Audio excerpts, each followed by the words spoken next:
Assalamualaikum warahmatullahi wabarakatuh. Saya Erlina Wulansari, PP Angkatan 11, Pendidikan Guru Penggerak. Hari ini saya di SMP 8 melakukan pendampingan individu ke 6 pada Ibu Laswan. Dan Bu Laswan mendatangkan aktor tentang diskusi pemetaan aset sekolah. Baiklah, Ibu, selamat pagi. Ya, selamat pagi Bu. Namanya siapa, Ibu? Nama saya Indah Nofrida Limbong. Indah, Iya. ya Bu Indah ya. Bu Indah sebagai guru di Iya, saya sekolah. sebagai guru di SMP Negeri 8 Kota Jambi. Ya. Ibu, kemarin kan Ibu udah mengikuti ya diskusi tentang pemetaan aset sumber daya yang ada di sekolah ini. Nah, sekarang saya ingin menanyakan ini ya. Bagaimana proses Ibu dalam menemukan atau mengidentifikasi sumber daya yang ada di sekolah? Ya, salah satu saya untuk mengidentifikasi mengenai aset yang ada di sekolah, yaitu saya melihat dan berkolaborasi dengan rekan guru yang ada di sekolah ini. Kemudian selain guru juga ada TU, tata usaha, dan lain sebagainya. Kemudian saya juga mengamati secara langsung aset-aset yang ada di sekolah ini. Begitu Ibu. Oh ya, bagus ya mengamati secara Iya, langsung secara langsung. dan juga berkolaborasi. Iya Bu. Nah, apa saja kendala dan tantangan yang Ibu hadapi saat melakukan identifikasi tersebut? Ya. Kemudian bagaimana Ibu mengatasinya? Oke Bu, pertama yang kendala yang saya hadapi, yang saya lihat, yaitu memang kita banyak berkolaborasi dengan guru.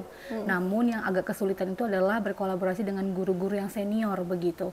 Karena guru-guru senior ini kita ketahui bahwa mereka banyak sibuk ataupun punya aktivitas masing-masing Ibu, sehingga agak sulit untuk kita berkolaborasi gitu. Ya, karena untuk menghadapinya berarti harus pelan-pelan juga diajak kolaborasi, karena kan namanya kita melihat aset itu berarti semua guru harus ikut bekerja sama. Jadi lebih diutamakan karena guru seniornya banyak yang punya kesibukan masing-masing. Salah satunya adalah dengan cara lebih mendekati kepada guru-guru yang junior, begitu, yang bekerja sama dengan guru-guru junior yang lebih punya waktu yang lebih banyak. Oh, berarti melakukan pendekatan pada guru-guru yang junior. Iya. Yang punya motivasi dan ingin bergerak bersama-sama. Iya, yang ingin bergerak bersama-sama. Sehingga bisa lebih cepat menemukan atau mengidentifikasi, memanfaatkan sumber daya sekolah. Iya, benar Bu. Bagus ya. Ya, dan tadi saya dengar bahwa dengan guru sendiri tetap melakukan pendekatan. Iya, tetap. Ya, secara bertahap ya. Iya Ibu, Ya, karena kan kita ketahui kalau guru senior lebih paham juga kondisi yang ada di sini begitu. Oh ya, berarti tetap menjalin komunikasi baik dengan guru senior. Karena guru senior juga memahami, lebih paham tentang kondisi sekolah. Ya. Iya Ibu. Bagus Ibu. Nah, bagaimana perasaan Ibu ketika berhasil mengidentifikasi sumber daya sekolah? Ya. Perasaan saya pastinya sangat senang karena saya juga di sini baru berjalan 3 tahun ya Ibu berjalan. Jadi ketika saya menemukan adanya aset di sekolah ini, saya merasa bahwa sangat baik gitu, sangat senang, dan saya juga bisa membedakan dengan di sekolah lama saya dulu dengan yang ada di sini begitu.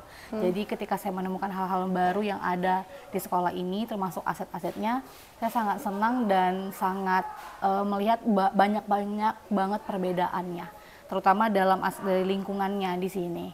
Itu sangat berbeda, banyak masih asri begitu ya Ibu, terus masih banyak pohon-pohon, dan saya melihat bahwa di SMP ini sangat teduh begitu. Jadi saya sangat senang sekali.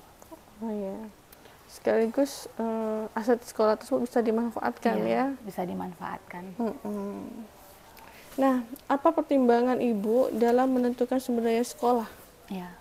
Pertimbangan saya yang pastinya saya harus melihat dulu kualitasnya dan kuantitas dari aset-aset yang ada di sekolah ini. Yaitu seperti misalnya aset dari manusianya ya Ibu, gurunya, TU-nya, penjaga sekolahnya, dan rekan-rekan lainnya. Kemudian saya juga melihat dari yang alamnya begitu, bagaimana tadi ketika saya sudah menemukan hal-hal baru yang belum pernah saya lihat, dimanfaatkan dengan baik seperti lingkungan-lingkungan yang ada di sini. Kayak ini kan banyak pohon nih, berarti saya harus bisa mengambil pertimbangan ketika banyak pohon ataupun daun-daun yang berjatuhan itu kita manfaatkan untuk sebagai kompos gitu. Jadi ada di sekolah kami P5 waktu itu tahun lalu pemanfaatan kompos dari daun-daun yang berjatuhan itu, yang gugur, itu dimanfaatkan. Jadi saya perlu memperlihatkan dulu bagaimana aset sekolah ini dan disesuaikan dengan kebutuhan sekolah ini gitu. Jadi nggak asal-asalan Ibu. Itu berarti butuh pertimbangan. Ya, luar biasa. Iya. Ibu sudah bisa menerapkan aset yang ada.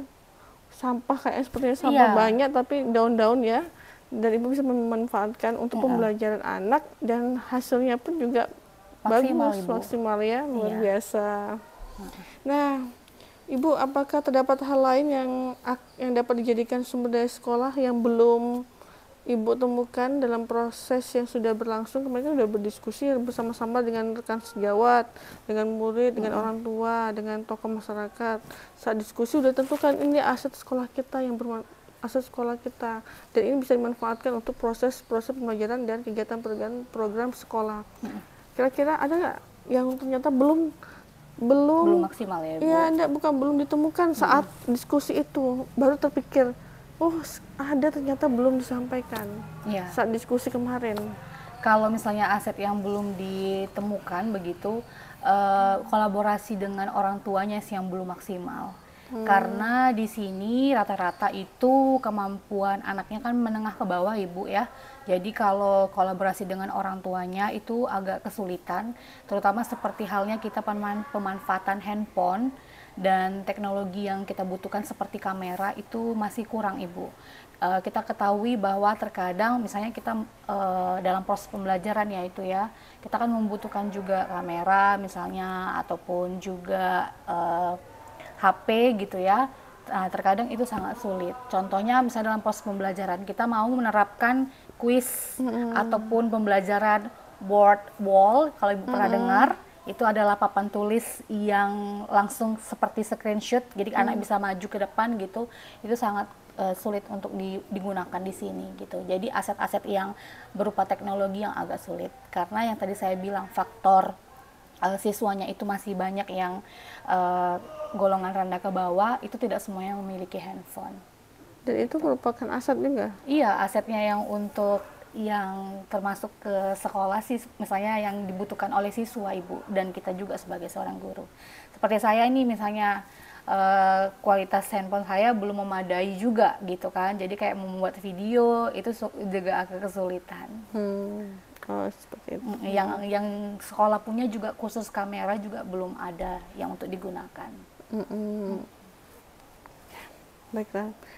Terima kasih Ibu atas waktunya sudah memaparkan tentang diskusi ya pemetaan aset di sekolah, bagaimana menemukan sumber daya sekolah yang ada di sekolah inilah yang dimanfaatkan, yang tidak ada jangan dimanfaatkan. Iya, itu tadi karena kami tidak punya kan Ibu, jadi kita pakainya kadang punya siswa begitu, tapi kadang siswanya juga karena siswa ada, siswa punya gitu, tapi kadang siswanya juga nggak semuanya ada juga, jadi agak sulit gitu kalau misalnya kita memberikan penerapan yang baru dalam pembelajaran. Nah, berarti ada metode yang lain yang mungkin bisa digunakan lagi ya. Iya. Oke, terima kasih Ibu Indah Ibu. atas waktunya, dan luar biasa cerita Ibu, bahkan bisa mengaplikasikannya langsung dari pengelolaan aset tersebut. Semoga kegiatan ini bermanfaat dari pengetahuan yang diberikan oleh Bu Laswan tentang aset-aset sekolah, 7 aset sekolah itu bermanfaat juga buat Ibu dan sekolah ini. Baik. Nah, terima kasih Ibu, selamat pagi. Ya, terima kasih Bu, selamat pagi.